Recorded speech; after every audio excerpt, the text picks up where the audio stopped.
Bonjour à toutes et à tous et bienvenue à tous les nouveaux auditeurs qui m'écoutent pour la première fois dans les dessous de la littérature.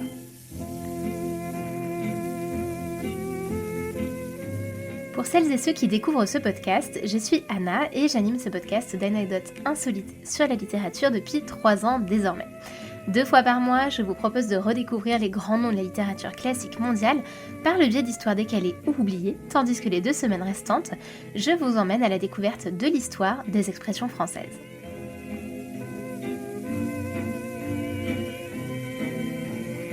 Aujourd'hui cependant, ce n'est pas une expression que nous allons explorer ensemble, mais bien un épisode surprenant de la vie de la grande Goliarda Sapienza, l'une des autrices les plus magnétiques de la littérature italienne du XXe siècle, à savoir son expérience carcérale. Si ce programme vous plaît, n'hésitez pas à vous abonner afin de ne pas louper les prochains épisodes et à me rejoindre si vous le souhaitez sur les réseaux. Et bien, en préambule de notre première partie biographique traditionnelle, je dois vous avouer ceci. J'attends cet épisode sur Goliarda Sapienza depuis fort longtemps. Il y a même plusieurs mois que je tâtonne, que j'hésite, que je me prépare doucement, que j'attends le bon moment, cette occasion, ce déclic pour enfin faire le grand saut. J'ai hésité car, me disais-je, et si je n'arrivais pas à vous convaincre, si mes mots ne suffisaient pas à transmettre tout ce que cette autrice m'inspire, tout ce qu'elle représente pour moi, et si j'échouais à vous donner envie de tout laisser et d'arrêter ce que vous étiez en train de faire pour aller instamment ouvrir l'un de ses livres. Car oui, j'éprouve quelques difficultés à vous décrire ce que lire Goliarda Sapienza procure au corps et à l'âme surtout.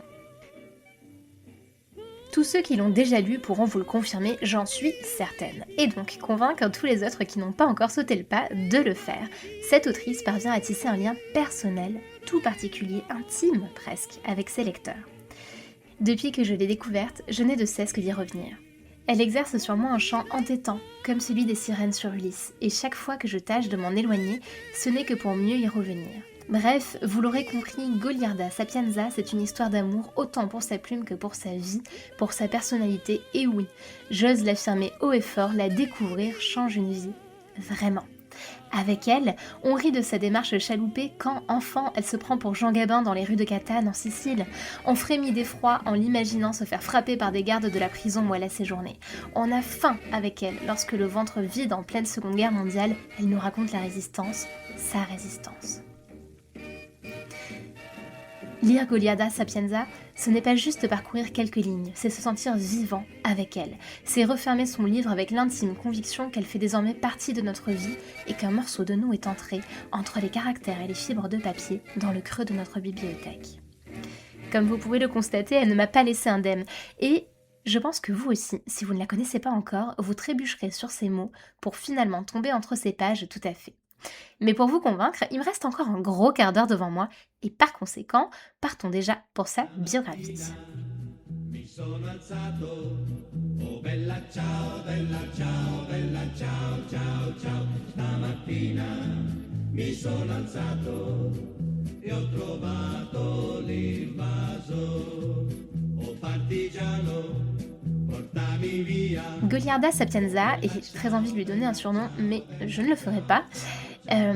Goliarda donc est née à Catane, en Sicile, le 10 mai 1924, dans une famille nombreuse et intellectuelle, fortement engagée dans le socialisme et l'anarchisme.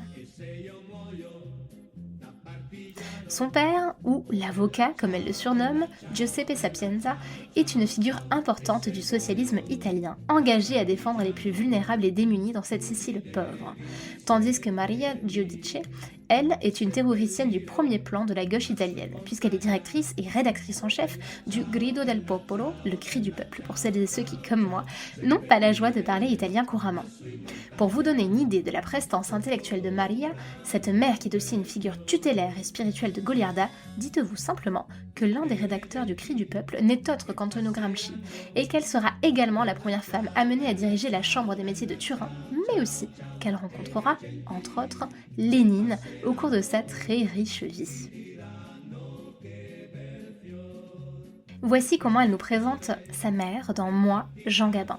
Et je précise en préambule que Maria convoque sa fille Goliarda, encore petite, dans son bureau, après qu'elle ait eu une altercation avec une autre fille de son âge. Autrement dit, en toute logique, Goliarda est sur le point de se faire remonter les bretelles. C'est ma mère. Et, refermant les bras sur ma poitrine pour ne pas faire de gestes imprudents, je serre contre moi cet amour que je ne peux extérioriser et je souffre d'abondance, comme tous les hommes dignes de ce nom souffrent pour un amour qui leur est refusé, c'est-à-dire profondément, éperdument, mais en silence. Pourquoi te tais-tu, ma chérie? Peut-être penses-tu que j'ai tort? S'il en est ainsi, dis-le. Tu ne dois te soumettre à personne, et moins que quiconque, à ton père ou à moi. Si quelque chose ne te convainc pas, rebelle-toi toujours. Tu ne réponds pas? Ou peut-être as-tu mal à l'estomac pour te serrer comme ça les mains sur le ventre? Je vois que tu n'es pas disposé à parler et je n'insiste pas. C'est aussi ton droit de ne rien dire, si cela peut t'aider à résoudre l'un ou l'autre de tes problèmes. Mais ne le prends pas mal, j'ai parlé avec Pépine, non? L'entendre nommer son amant, mon père, l'épervier pour la compréhension du texte, me ramena sur terre à la vitesse du son, ce qui est la prérogative de la colère, pour me mettre en garde. Quartiarimi, comme on dit chez nous. Je n'aimais pas qu'il parle de moi en mon absence. Tu as raison, Goliarda, ce n'est pas délicat de parler de quelqu'un en son absence. Mais il y a quelque chose qui me déplaît et je dois te le dire. Tu ne dois pas laisser Pépino intercéder pour toi. Ne jamais s'en remettre à un homme pour résoudre, permets qu'on te le dise, de façon commode, nos ennuis. Va voir toi-même, Concetta. Excuse-toi et répare. Avec de la bonne volonté, tu devrais avoir encore quelques sous que tu as gagnés ici, à la maison. Toujours pour la clarté du texte, chez moi, si l'on voulait avoir de l'argent, on pouvait travailler. Aider le coursier à faire les paquets, les livraisons, ou aider la femme de ménage à laver les fenêtres, les assiettes, etc. Comme à Londres. Assurer mon frère Ivanoé, ou même les enfants des plus riches allaient vendre les journaux à l'aube dans les rues pour gagner quelques pennies. Fais un petit sacrifice et donne-les à Concetta, s'il est vrai qu'elle s'est fait mal, de façon à ce qu'elle puisse se soigner. Ah, je vois que tes yeux s'éclairent, c'est entendu alors mon petit. Va maintenant, j'ai tant à faire. Chez moi, tout le monde avait toujours tant à faire. Tant et tant qu'on était contraint soi-même aussi de s'inventer 1000 choses à trafiquer, à mener à bien, lire, jouer, parce que jouer et imaginer était aussi considéré chez moi comme un faire.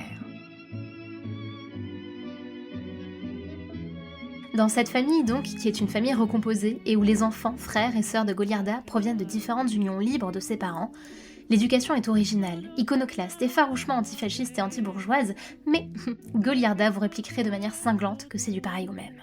Goliarda n'est donc pas particulièrement incitée à se rendre à l'école dans cette Italie où le parti fasciste gouverne et passe régulièrement ses frères et son père à tabac pour leurs idées. À la place, elle a tout loisir de parcourir les rues de Catane, de lire dans la grande bibliothèque familiale, d'aller au cinéma, admirer Jean Gabin, comme elle nous le raconte dans son livre sur son enfance, Moi, Jean Gabin. C'est d'ailleurs peut-être cette passion pour Jean Gabin et le 7e art qui la conduiront à intégrer l'Académie nationale d'art dramatique de Rome à 16 ans. Les années suivantes, elle embrasse une prometteuse carrière d'actrice et se produit régulièrement au théâtre, notamment dans les pièces de Luigi Pirandello. Elle interrompt ses études de théâtre durant la Seconde Guerre mondiale, lorsque l'Italie signe un armistice avec les Alliés, et dans la mesure où cela signe le début de l'occupation nazie de l'Italie. Son père rejoint alors Goliarda et sa mère qui s'étaient entre-temps installés à Rome et crée les brigades antifascistes Vespri que Goliarda intègre sous le nom de Esther Calgegi. Recherchée par la police allemande, elle trouve refuge dans un couvent, tandis qu'en parallèle, la santé mentale de sa mère décline et que cette dernière est internée dans un hôpital psychiatrique. Entre 1945 et 1952, elle se consacre au théâtre et rencontre son futur conjoint, le réalisateur Francesco Zito Maselli. En 1956, la révélation des crimes et des purges staliniennes l'ébranle fortement dans ses convictions et déclenche des crises d'angoisse. C'est suite à cela qu'elle débute l'écriture de poèmes. En 1958, ce sera d'ailleurs en raison de ces crises d'angoisse qu'elle décide de s'éloigner du cinéma et du théâtre pour se consacrer pleinement à l'écriture. Malheureusement, à la suite de ses premières crises d'angoisse, Goliarda Sapienza connaîtra également des crises, disons, existentielles, qui se traduiront par différentes tentatives de suicide. La première a lieu en 1962, au printemps. Elle est alors hospitalisée en unité psychiatrique où on lui fait subir une série d'électrochocs. En 1967, c'est également l'année où elle débute ce qui est considéré désormais comme l'un des événements majeurs de la littérature italienne du XXe siècle, à savoir son sublime L'art de la joie. Ce roman, où un alter ego fictionnel d'elle-même évolue, Modesta, et retrace les grands jalons historiques de ce siècle tragique en Italie.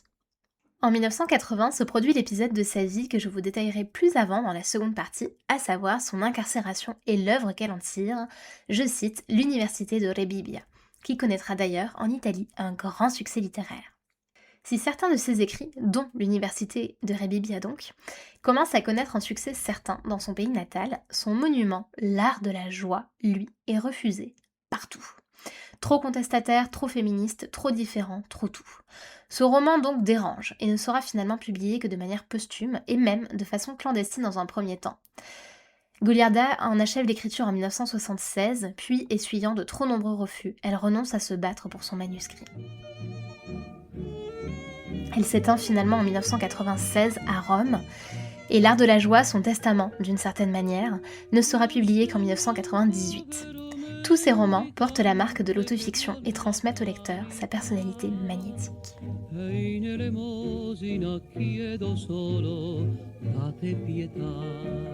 Alors je vous l'ai dit, en 1980 se produit un événement pour le moins insolite et étonnant dans la vie de Goliarda. Elle atterrit en prison. Et en réalité, ce qui est le plus étonnant dans tout ça, parce que après tout, vu qu'elle avait quand même un passé anarchiste, de résistante, etc., finalement, la prison aurait pu être une case quasi logique. Mais en fait, c'est surtout qu'elle y atterrit volontairement. Je m'explique. Elle est emprisonnée à la prison de femmes de Rebibbia, à proximité de Rome, pour avoir volé à une amie à elle en plus, lors d'une soirée mondaine, des bijoux. Le motif qui l'a poussée à agir ainsi reste assez vague finalement. Elle nous parlera d'une impulsion, d'une envie de sortir de cette situation personnelle, de faire l'expérience intégrale d'autres choses, et puis aussi, car selon elle, on ne connaît véritablement un pays que lorsque l'on expérimente de l'intérieur ses institutions les plus problématiques et représentatives, à savoir, entre autres, la prison.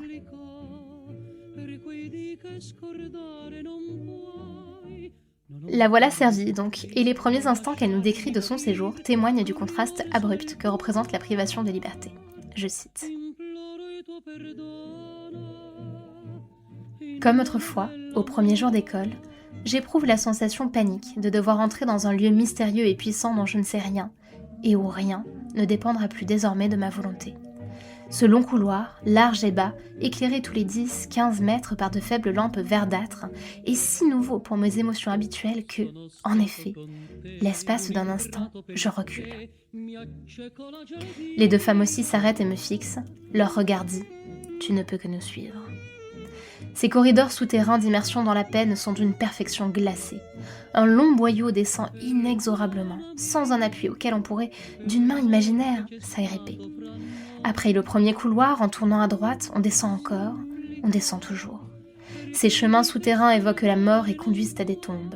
Et de fait, par la loi des hommes, une de vos façons d'être a été réprouvée, votre casier judiciaire entaché, vos mains salies de l'encre dont on se sert pour les empreintes digitales. Celle que vous étiez avant est morte socialement, pour toujours.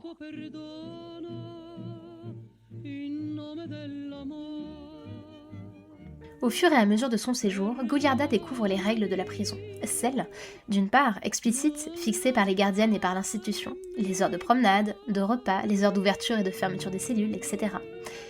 Mais d'autre part, il y a aussi les règles implicites de la prison, celles que se fixent les prisonnières entre elles et qui régentent leur vie sociale. Tout un ensemble de codes et de classes régit cette cité intérieure, et Goliarda, qui a fait partie à l'extérieur d'un milieu bourgeois et cultivé, doit désormais adapter son comportement pour ne pas être considérée comme une moucharde. Ainsi décrit-elle la lecture intuitive des émotions, des silences et des expressions faciales qu'ont ses compagnonnes d'infortune. Ce n'est pas qu'elle ne sache pas se taire si vous êtes en train de penser ou de vous laisser aller paisiblement à des caprices de l'imagination. Mais à peine vous flanchez, elles le sentent. Ces femmes connaissent encore l'art de l'attention à l'autre. Elles savent que de la condition psychique de l'une peut dépendre celle des autres. Attention et solidarité absolue envers qui vous êtes ami, rejet complet de qui vous êtes ennemi. Impossible de trouver des nuances dans cette société. Il n'y a pas de temps pour les hésitations, les changements d'avis. Tout est si clair que la voix de Suzy ne me surprend pas quand elle me dit par-dessus la table « Tu penses harmonieux maintenant ». La petite chinoise me connaît déjà. Comme toutes celles qui sont là, elle est parvenue au langage profond et simple des émotions. de telle sorte que langue, dialecte, différences de classe et d'éducation ont été balayées comme d'inutiles camouflages des vraies forces et exigences des profondeurs. Cela fait de Rebibbia une grande université cosmopolite, où chacun, s'il le veut, peut apprendre le langage premier.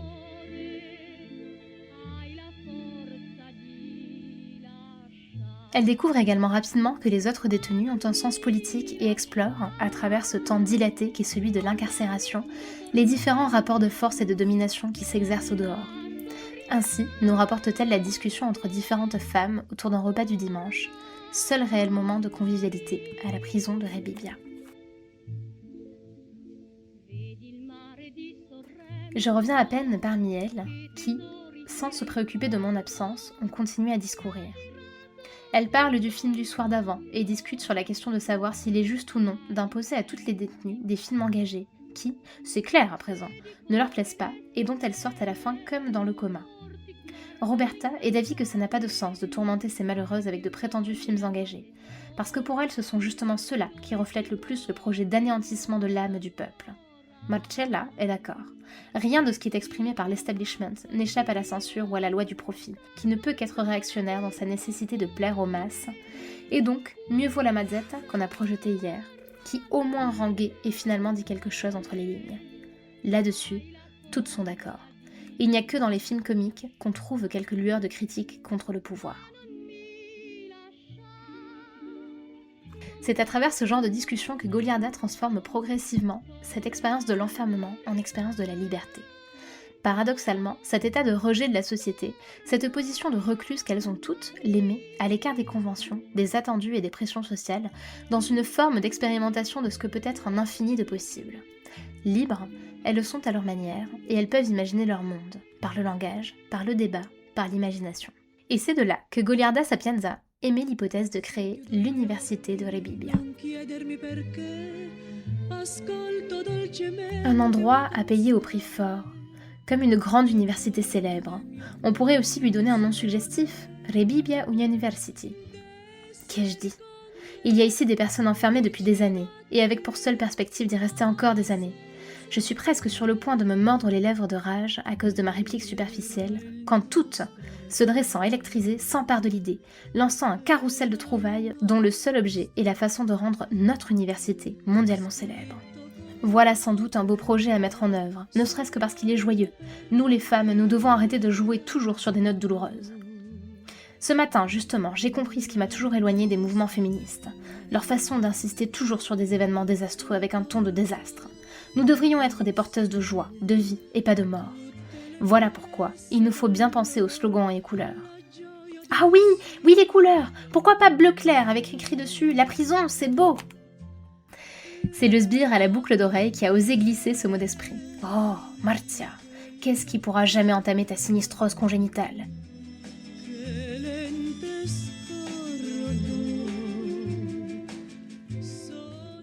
L'université de Rebibbia et au fond toute l'expérience que Goliarda en fait démontre une réalité assez contre-intuitive pour nous lecteurs. La plupart des prisonnières semblent s'être attachées à la prison et à cette liberté intérieure et sociale qu'elle permet. Ainsi, lorsqu'Annunziazione, une détenue, affecte d'être heureuse de sortir de prison et que Roberta, toujours cette meneuse, confesse à Goliarda. Roberta soupire en recommençant à manger. Pauvre Annunziazione, elle fait tout ce qu'elle peut pour se convaincre elle-même qu'elle est heureuse de sortir, mais ce n'est pas vrai. Elle est bien ici, elle reviendra bientôt, elle a le syndrome carcéral. L'amour de la prison, c'est très répandu, on s'attache à ce mode de vie. Oui, dehors elle mène une vie très misérable, est-ce qu'elle m'a dit. Non, ce ne sont pas seulement les gens comme elle qui sont pris d'attachement pour la prison. Oui, enfin, mais cette histoire d'attachement à la prison, pourquoi tu n'en parles pas davantage ? J'en suis affectée moi aussi, j'aime la vie ici. Et j'en sais même la raison, je crois. Ou du moins, j'ai réussi à analyser quelques-unes de ces raisons. Je n'en parle jamais parce que beaucoup ne comprennent pas. Barbara, par exemple, ne le comprenait pas, mais à toi je peux parler. Tu as déjà quelques symptômes très évidents. Fais attention. Oh, mais qu'est-ce que je raconte ? Je tombe dans le discours moralisateur. Chacun est maître d'aimer ce que même les autres estiment mal. L'important est de ne pas faire chier. Tu vois, ici la journée est si pleine d'événements qu'à la fin ça devient comme une drogue. On recommence à vivre dans une petite communauté où vos actions sont suivies, approuvées si on est dans le vrai, bref, reconnues. Toutes comprennent parfaitement qui on est, et on le sent. En un mot, on n'est pas seul comme dehors. C'est pour ça qu'Annunziazione reviendra ici où tout le monde sait qui elle est. Même si elle occupe la place la plus basse de cette communauté, ici, elle a de quoi qu'il en soit un rôle reconnu par tous. Moi aussi maintenant j'ai tellement hâte de sortir, parce que ça fait 1 an que je suis dedans. Mais au bout de 2 ou 3 mois de liberté dans l'anonymat, liberté qui a pour seul avantage qu'on vous laisse mourir seul, je sais que me reprendra le désir d'ici.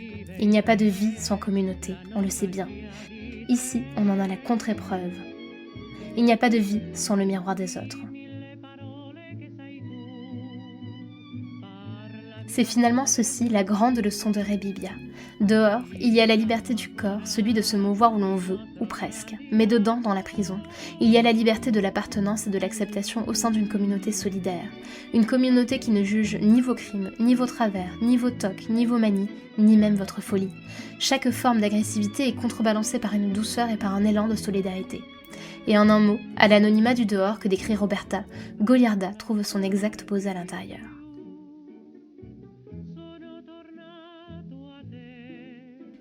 Et voici donc comment cette grande écrivaine qu'est Goliarda Sapienza a pu transformer son séjour, bien loin du papier coupant des lettres de Nicolas Sarkozy, en expérience métaphysique.